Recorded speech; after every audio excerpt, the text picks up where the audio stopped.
Professor Steiner here. I wanted to discuss the matter of simplicity and how important it is in selecting techniques and in choosing what to do in an emergency. There are many very complicated and beautiful techniques in the martial arts. You may be studying some of them yourself, and they're a challenge for you when you're young. It's very interesting to learn spinning kicks, jumping kicks, fancy types of throws, elaborate applications of technique in self-defense, and so on. But the truth of the matter is, in a real situation, in self-defense, you cannot use complicated techniques. There is no time, number one. And number two, under the stress of actual combat, the body loses its ability to generate fine motor moves. And of course, that means that you just can't do those complicated techniques that you were able to do in the sanitized environment of the dojo or the training hall. What can you do in combat? Very basic, very simple, very direct techniques. And which are the best of those? Well, blows. Blows of the hands and feet and other parts of the body. They're quick, they're natural, and they access vulnerable target areas immediately, which give you an advantage in stunning the attacker. In order to apply a throw, for example, you have to get hold of someone. You have to grab them, you have to off-balance them. In judo and ju-jitsu, it's recognized that there are three aspects to the application of any throw. First, you move in and off-balance the attacker. Second, you place yourself in a position to execute the throw. And finally, you execute the throw. All well and good, and a judo expert can carry out those three steps in the blink of an eye. But we're not all judo experts. And in self-defense, you're not doing judo. You're not facing an opponent who is doing judo. And as far as ju-jitsu is concerned, there are better ways to deal with an attack than with anything as complicated as a hold or a throw. And that is, of course, a fast series of strikes. Attack quickly, simplicity. Now, the blows that are used in close combat are not the same that are used in competition. In competition, you use the clenched fist primarily. But in the street, you're going to use the chin jab, which is the heel of the hand, delivered up and under the jaw. The chop, which delivers, for most people, the side of the hand. We like to focus on the ball peen-like hammer bone at the base of the heel. The elbow, head-butting,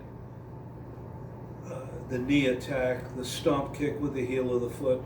These are quick actions that cause serious injury, that do not take a lot of movement, that do not require preparation. They don't require a specific setting.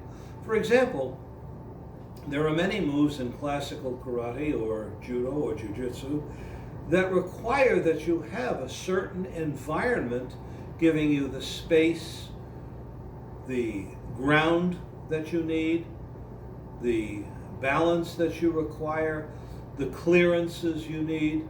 You don't have these things in combat all the time.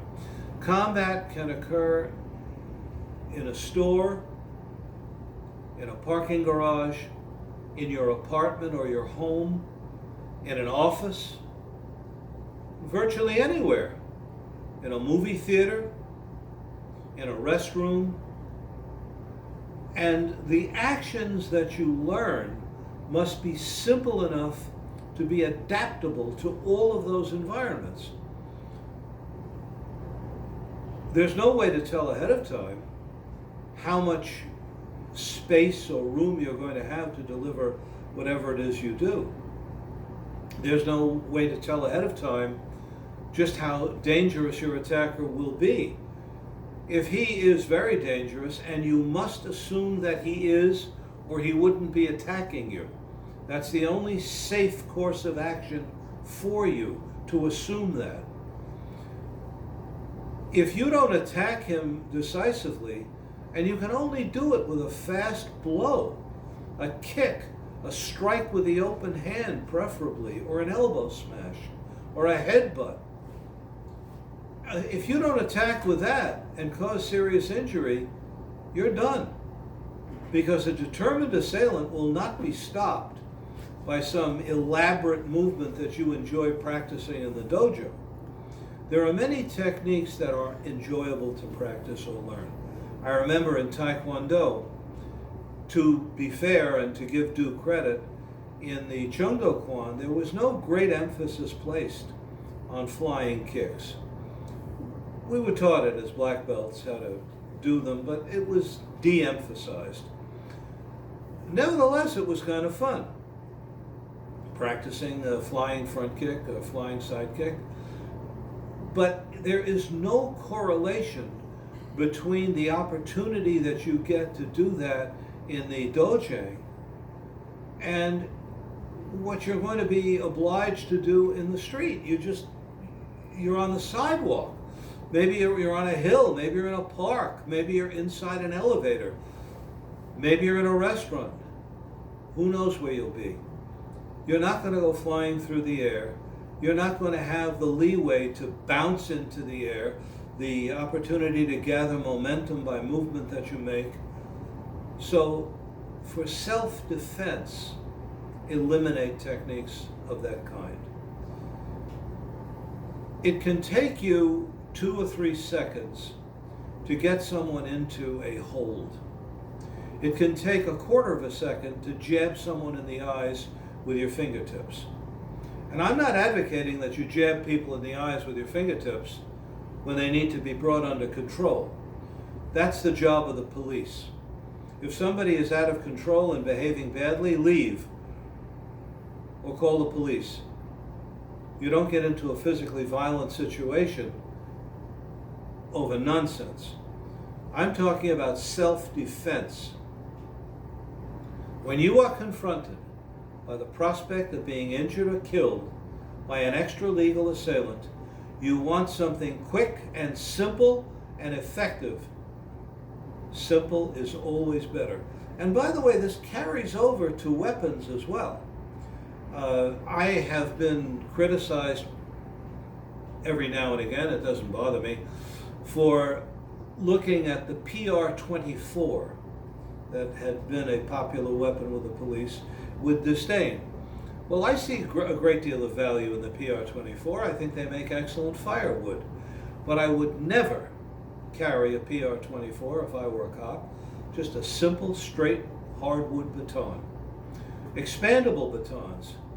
The PR-24, the expandable baton, these are complicated mechanisms, and they fall far short of a simple hardwood baton. For more than 100 years, the Colt 1911 pistol has reigned supreme as a combat handgun. There are handguns that are every bit as good, but it's right up there at the top. Name 2 other things that are over 100 years old that are still just as good as they were at the time they were developed.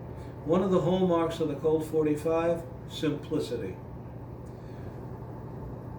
Those techniques that worked in World War II will work as well today as they did then, because those techniques that were taught were simple, and simplicity is critical. Remember, in World War II, they were teaching people in a matter of hours. Well, if you could teach a man a technique and count on it being reliable after only a short period of instruction, doesn't it stand to reason that's a good technique for people to learn for self-defense? True enough, you'll be practicing for much longer periods of time than a few hours if you're studying close combat. You put more practice into practical techniques. Boxing is a very simple martial sport. Boxers very often acquit themselves much better than martial arts black belts do in situations where they must defend themselves. One of the reasons why is boxing techniques are very simple. The 4 basic boxing blows are practiced thousands and thousands of times over and over again. They become habitual, they become practical, they become adaptable. Simplicity. You're better off with 10 simple, reliable, destructive techniques than you are with 100 techniques that look beautiful, very complicated, very impressive to watch, but you won't be able to use them in the real world. Focus on what works. Simple.